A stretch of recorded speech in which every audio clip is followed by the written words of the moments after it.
2026년 새로운 한 해를 우리가 시작합니다. 올 한 해도 하나님 앞에 나와서 예배하는 은혜 주시도록 우리에게 건강 주시고 믿음 주셔서 항상 하나님 기뻐하시는 예배의 자리에 서 있는 우리 모두가 되시기를 주님의 이름으로 축복합니다. 제가 늘 새해를 시작할 때 여러분들에게 드리는 축복의 인사가 있어요. 혹시 기억하세요? 2026년 새해에도 아프시지 말고 돌아가시지도 말고 여러분들이 하시는 모든 일들이 다 잘 되시고 우리 자녀들의 모든 인생이 형통하면서도 예수는 더 잘 믿는 한 해가 되십시오. 아멘이시죠? 예, 그렇습니다. 2026년 올 한 해도 참 어려울 것이다. 이런 전망이 많지만 그래도 하나님께서 우리와 함께 해 주셔서 형통하게 하시고 평안하게 하시는 복이 우리의 삶에 넘쳐나시기를 주님의 이름으로 축복합니다. 늘 말씀드리지만 앞에 것보다는 뒤에 게 더 중요해요. 그래서 우리가 올해 예수를 더 잘 믿는 한 해가 돼야 이 모든 것들이 다 복이 될 수 있습니다. 다른 모든 것들이 다 잘 되는데 우리가 믿음을 잃고 믿음이 약해진다면 앞에 잘 되는 것들은 무의미하다는 거예요. 그래서 작년보다 올해 예수를 더 잘 믿고 우리의 신앙이 더 깊어지는 한 해가 되셔서 하나님께서 주시는 평강과 은총을 누리시기를 바랍니다. 올 한 해 세상보다 하나님 더욱 사랑하시고 세상의 소리보다 하나님의 말씀에 더욱 귀를 기울이셔서 믿음으로 하나님과 동행하시는 한 해가 되실 수 있기를 주님의 이름으로 축복합니다. 자, 우리가 새해가 시작되면서 올해도 참 기쁜 일들이 많았으면 좋겠다. 우린 그런 바람을 가지고 한 해를 시작합니다. 그러나 우리의 이런 기대와 바람과는 상관없이 그렇지 않은 일들을 경험하게 될 때가 많죠. 우리 참 기뻐하고 싶은데 마음같이 그렇게 기뻐할 수 없는 일들을 우리가 만나게 됩니다. 대표적으로 한 두 가지를 들 수 있을 것 같아요. 하나는 뭐냐면 이 기쁜 소식보다는 슬픈 소식들을 많이 듣는다는 것입니다. 새해 첫날 스위스의 한 리조트에 있는 술집에서 새해 맞이 행사를 하다가 대형 화재가 일어났습니다. 좀 더 새해를 기쁘게 맞아보고자 샴페인 병에다가 이렇게 초를 넣고 거기다가 불을 붙였는데 그게 확 번져버렸어요. 그래서 엄청난 참사가 일어나게 됐습니다. 40명 이상이 죽었다고 하고요. 115명이 아주 심각한 부상을 입었다고 합니다. 올 한 해 정말 소망 가운데 기뻐하면서 살고 싶다. 그 마음 가지고 시작했는데 새해 벽두부터 이런 소식들을 듣는 우리의 마음이 참 침울한 것을 우리가 어쩔 수 없다 하는 생각을 하게 되죠. 다른 하나는요. 사람들이 자신만 기뻐하려고 한다는 것입니다. 그러니까 사람들이 너무 이기적인 기쁨만 추구할 때가 참 많다라고 하는 것이죠. 그래서 나도 기쁘고 다른 사람들도 같이 기뻐해야 될 텐데 우리가 추구하는 기쁨이 너무 자신에게만 집중되어 있는 경우들이 있습니다. 우리 자녀들이 좋은 학교에 진학하고 또 좋은 직장에 취업한 것에 대해서 우리가 자랑하려고 하는 마음이 앞서다 보면 때로는 실패하고 불합격해서 마음 아픈 사람들을 우리가 잘 돌아보지 못할 때가 있습니다. 내 기쁨만 너무 추구하다 보면 다른 사람들을 힘들게 하게 될 때가 있어요. 나의 편의만 너무 생각하다 보면 얌체 운전을 하기도 하고 무개념 주차를 하기도 해서 사람들에게 분노를 일으키게 될 수도 있습니다. 심지어는요. 나 자신의 쾌락을 추구하려고 다른 사람들을 괴롭히고 학교 폭력을 하거나 그루밍 범죄 같은 걸 일으키게 되는 경우들도 있죠. 우리가 살아가고 있는 세상이 지나칠 정도로 경쟁 위주의 삶을 살아가다 보니까요. 우리가 다 함께 기뻐하는 삶을 추구하기보다는 다른 사람들의 기쁨을 빼앗아서라도 내가 더 기뻐하고 싶어하는 그런 이기적인 마음들을 가지게 될 수 있다는 것이죠. 자, 우리가 이런 세상을 살아가면서 우리는 그리스도인으로서 어떤 기쁨을 추구해야 할까? 우리는 좀 곰곰이 생각해 봐야 하겠습니다. 올해를 시작하면서 우리는 빌립보서의 말씀을 함께 좀 나누려고 합니다. 빌립보서 말씀은 사실 우리에게 굉장히 친숙한 말씀이죠. 이 빌립보서는 기쁨의 서신이라고 하는 별명이 있습니다. 왜냐하면 성경의 다른 어떤 책들보다도 이 기쁨이라고 하는 단어가 많이 나오기 때문에 그렇습니다. 그래서 바울은 오늘 본문의 말씀 속에서도 기뻐하는 신앙에 대한 이야기를 하죠. 자, 오늘 4절 본문 말씀 우리 같이 한번 읽어보겠습니다. 주 안에서 항상 기뻐하라. 내가 다시 말하노니 기뻐하라. 바울이 항상 기뻐하라 이야기하고 반복해서 기뻐하라 이렇게 이야기하고 있습니다. 자, 이 말씀 데살로니가전서 5장 16절에도 똑같이 나오죠.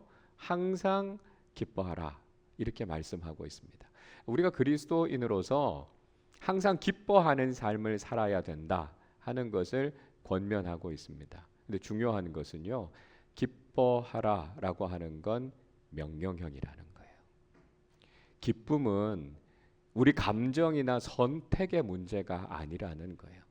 기쁨은 우리 그리스도인들을 향한 의무고요, 명령이라는 거예요. 그러니까 우리가 그리스도인이라면 마땅히 기뻐해야 한다는 것이죠. 이해가 잘 안 될 수도 있어요. 수긍이 안 될 수도 있어요. 그러나 기뻐하라고 말씀하시는 하나님의 명령에 순종해서 기뻐하는 것, 이게 그리스도인의 삶이다라고 하는 걸 알아야 된다는 것이죠.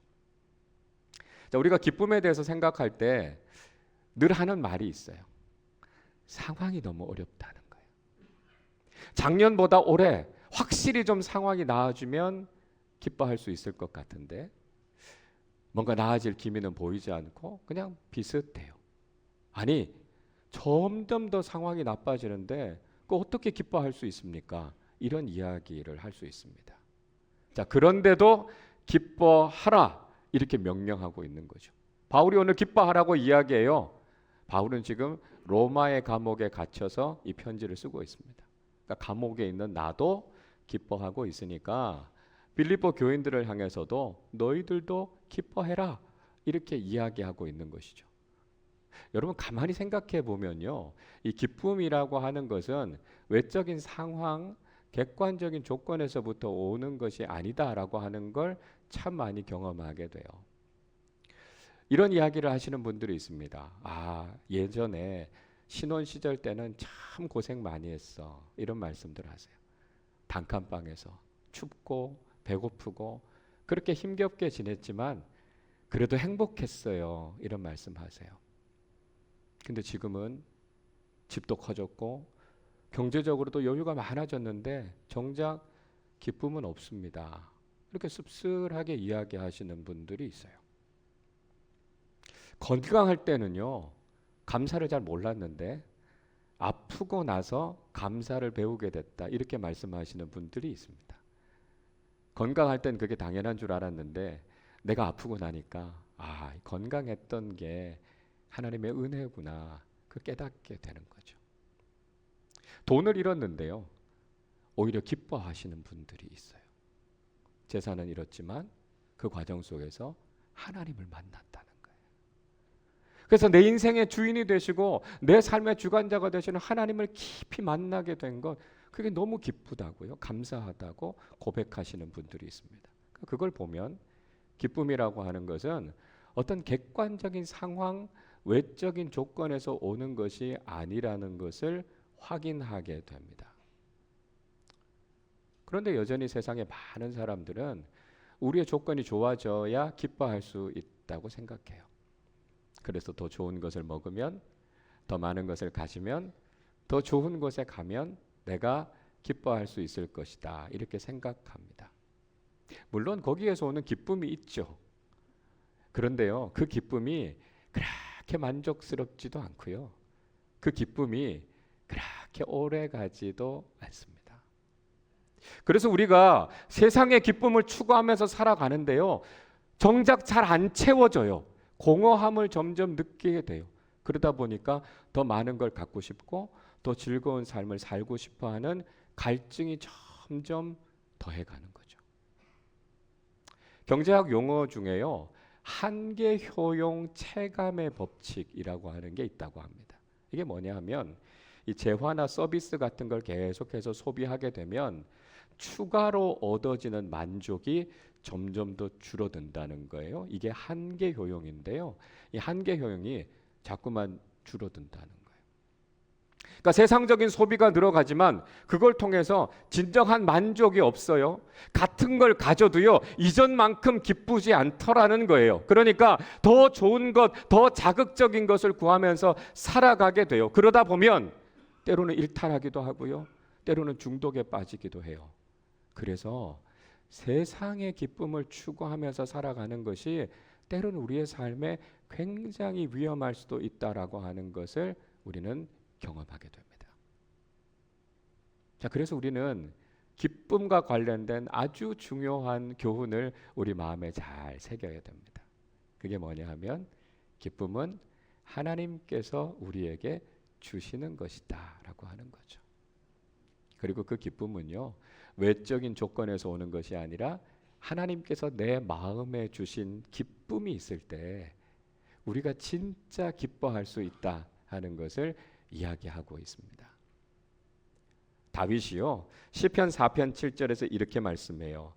주께서 내 마음에 두신 기쁨은 그들의 곡식과 새 포도주가 풍성할 때보다 더하니이다 말씀합니다. 다윗은 기쁨이 어디에서부터 오는가라고 하는 것을 정확하게 알고 있는 사람이었습니다. 주께서 내 마음에 두신 기쁨. 기쁨은요, 하나님께서 주시는 거라는 거예요. 그리고 하나님께서 내 마음에 기쁨을 주시면 세상의 그 어떤 소유나 이유 때문에 오는 기쁨과는 비교할 수도 없이 큰 기쁨이 우리에게 온다는 거예요. 그래서 우리가 진짜 기뻐할 수 있다는 것이죠. 시편 37편 4절에서도 이렇게 말씀해요. 또 여호와를 기뻐하라. 그가 내 마음의 소원을 내게 이루어 주시리로다 말씀합니다. 다윗은요, 우리가 하나님을 기뻐하는 신앙생활을 할 것에 대해서 이야기합니다. 그러면 하나님께서도 우리 마음의 소원을 이루어 주셔서 우리의 삶에 기쁨을 주실 것이다 말씀하고 있습니다. 예수님께서도 똑같은 말씀하세요.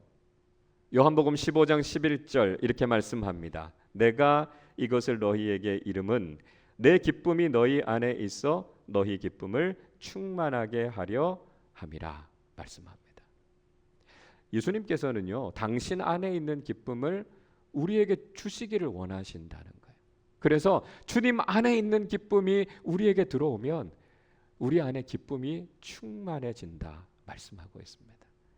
그러니까 진정한 기쁨은 다른 데서 오는 것이 아니라 하나님께서 주시는 거예요.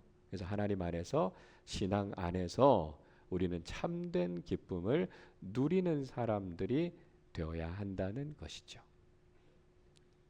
자, 근데 여러분, 우리가 기쁨에 대해서 생각할 때 또 한 가지 반드시 염두에 두어야 하는 것이 있습니다. 그게 뭐냐 하면 나 혼자만 기쁘면 안 된다는 것입니다. 앞에서도 말씀드린 것처럼 우리가 살아가고 있는 이 세상이 너무 이기적인 기쁨을 추구하다 보니까 우리 세상이 너무 차가워지고 메말라지게 됐다라고 하는 말씀 드리지 않았습니까? 혼자만 기쁘면 안 된다는 거예요.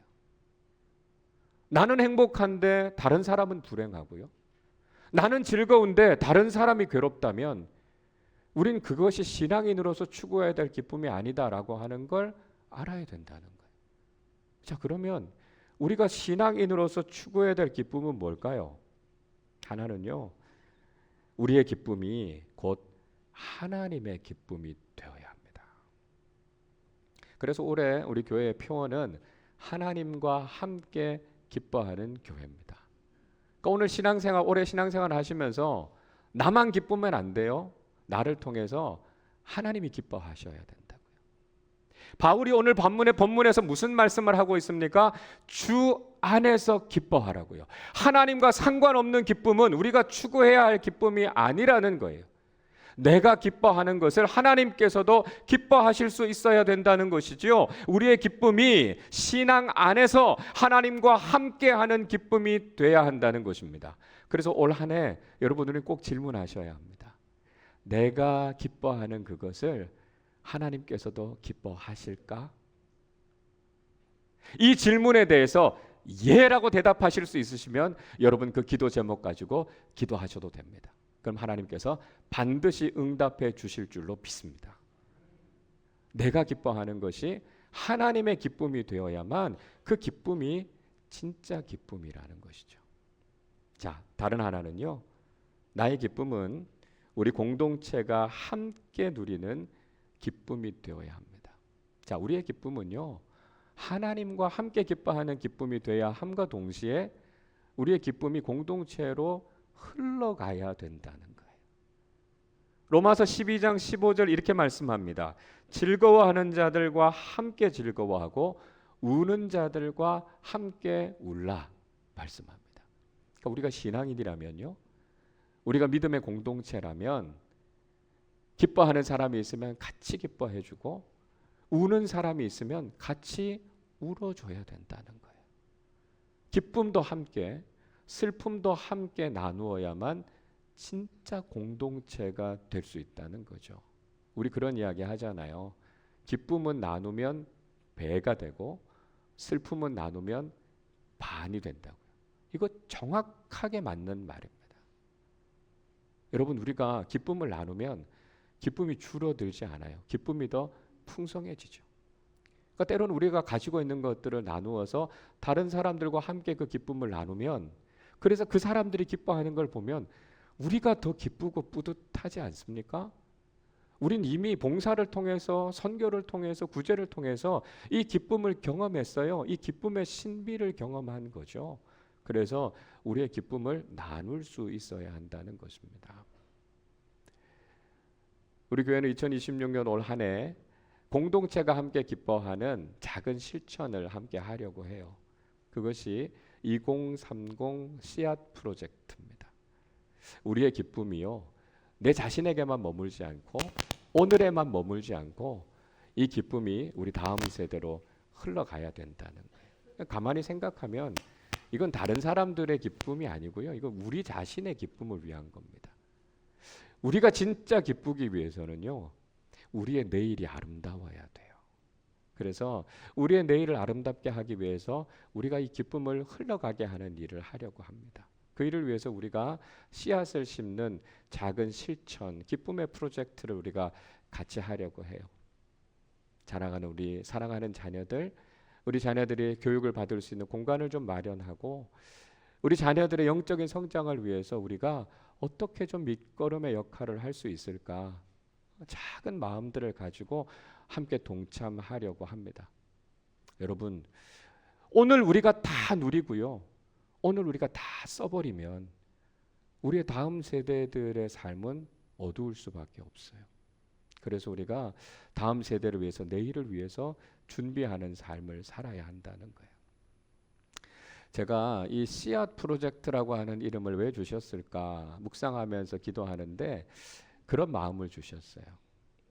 여러분 사실 씨앗을 심는 일은요 그렇게 즐거운 일이 아닐 수 있습니다. 시편 126편 5절에서는 이렇게 말씀해요. 눈물을 흘리며 씨를 뿌리는 자는 기쁨으로 거두리로다 말씀합니다. 시인은요 씨를 뿌리는 사람이요 울면서 씨를 뿌린다고 이야기해요. 여러분 왜 울면서 씨를 뿌릴까요? 지금 내 손에 들려있는 이 씨 뿌리고 나면 오늘은 굶어야 됩니다. 내가 당장 먹을 것이 없어요. 그럼에도 불구하고 씨를 뿌리고 심는 결단을 해야 합니다. 왜요? 내일의 추수를 위해서요. 오늘은 힘겨울 거예요. 오늘은 어려울 거예요. 그러나 내일을 기대하면서 내일의 풍성한 결실을 주실 하나님의 은혜를 기대하면서 오늘 눈물을 삼키면서 씨앗을 뿌리는 이 결단이 있어야 된다는 것을 이야기하는 것이죠. 그래야만 우리는 내일의 풍성한 결실을 얻을 수 있게 되는 거예요. 이 프로젝트를 위해서 기도하는데 제 마음에도 부담이 있었어요. 하나님, 우리 교우들 삶도 너무 어려운데요. 너무 힘들지 않을까요? 그런 마음이 들었어요. 근데 하나님께서요. 씨 뿌리는 자의 삶의 결론이 무엇인지 제게 응답의 확신을 주셨습니다. 마태복음 13장 8절에서 이렇게 말씀해요. 더러는 좋은 땅에 떨어짐에 어떤 것은 100배, 어떤 것은 60배, 어떤 것은 30배의 결실을 맺었느니라. 예수님께서요, 복음이라고 하는 좋은 씨앗을 땅에 심으니까요, 그 좋은 땅에서 30배, 60배, 100배의 결실을 맺게 됐다고 말씀합니다. 여러분, 우리가 믿음으로 결단하고 씨앗을 심을 때 우리 하나님께서는 풍성한 결실을 맺게 하시겠다고 약속해 주셨습니다. 저는 올 한 해 이 약속의 복이 우리 모든 교우들의 삶에 이루어지게 될 줄로 믿습니다. 하나님 안에서 우리에게 주신 이 귀한 믿음의 삶을 통해서 우리의 인생에 풍성하게 결실하게 하시는 하나님의 은혜를 누리며 살아가실 수 있기를 바랍니다. 2026년 새로운 한 해를 시작합니다. 하나님 안에서 기뻐하는 귀한 한 해가 되실 수 있기를 바랍니다. 기쁨은요, 내 감정이 아니고 내 선택이 아니라 기뻐하라는 하나님의 말씀에 순종하는 사람들에게 주시는 하나님의 축복입니다. 나 혼자만 기뻐하는 것이 아니고요, 하나님과 함께, 공동체와 함께 하나님께서 주시는 이 기쁨을 누리며 살아가시기를 바랍니다.